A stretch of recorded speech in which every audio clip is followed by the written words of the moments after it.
আমি ঢলা শদিয়া যোনটো ব্ৰিজ দলং সেই দলংখনৰ একদমেই কাষতে আহি পাইছোঁহি।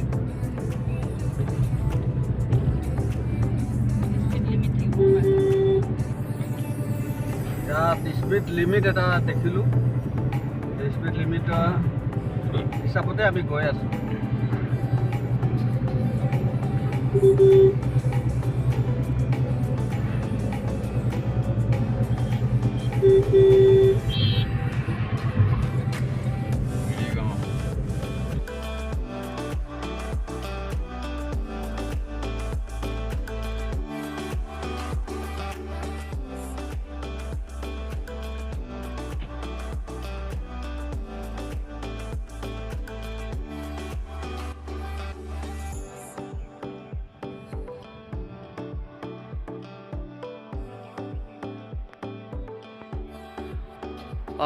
দেখিলে বন্ধুসকল, সৰিয়হ খেতি ইমান ধুনীয়াকৈ কৰিছে। এইবোৰ চব সৰিয়হ খেতি, সকলো সৰিয়হ খেতি হয়, ইমান ধুনীয়া। আৰু এইখন জেগাত যদি আহি থিয় হয়, যদি আপুনি ঢলা শদিয়া ইপাৰ যিটো মথাউৰি আছে সেইখিনি যদি আপোনালোকে যদি চায়, তেতিয়াহ'লে আচল খেতিয়ক হে এইবোৰ বুলি আপুনি ক'ব পাৰি। ইমান ধুনীয়াকৈ কৰিছে মানে।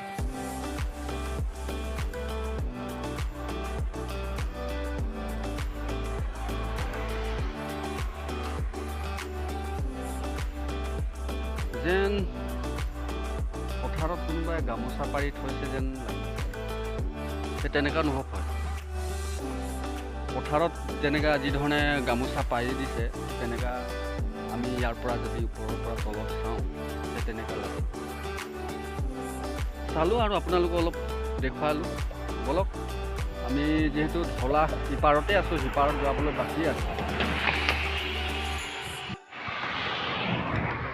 আমি এতিয়া বৰ্তমান ঢলা শদিয়া ব্ৰিজৰ ওপৰত, অসমৰ আটাইতকৈ দীঘল দলং বুলি ক'ব পাৰি, আৰু এছিয়া মহাদেশৰ হয়তো দ্বিতীয় হ'ব চাগে। এইখনৰ দলঙত যিবোৰ মনোমোহা দৃশ্য মই আপোনালোকৰ মাজত লৈ আহিছোঁ চাব। এইটো আমি ট্ৰাণ লৈছোঁ। এয়াই হ'ল বন্ধুসকল ঢলা শদিয়াৰ দলং, অসমৰ ভিতৰত দীঘল আৰু এছিয়া মহাদেশৰ ভিতৰত হয়তো দ্বিতীয় চাগে। এই দলঙৰ ওপৰত আমি বৰ্তমান ডাম্বুকৰ অভিমুখে গৈ আছোঁ।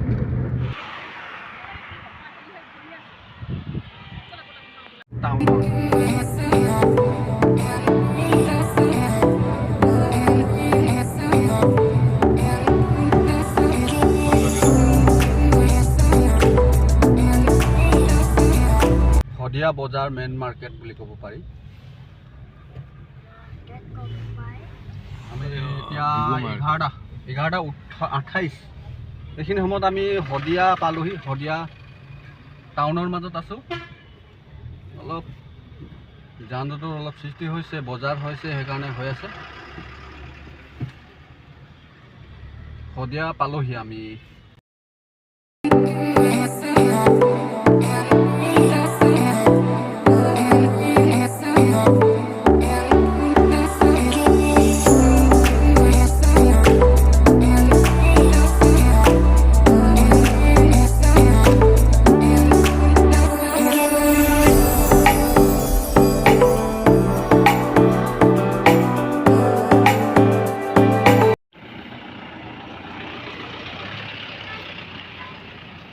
চ' বন্ধুসকল, আমি বৰ্তমান শান্তিপুৰ গেটত মই পাছ ল'লোঁ।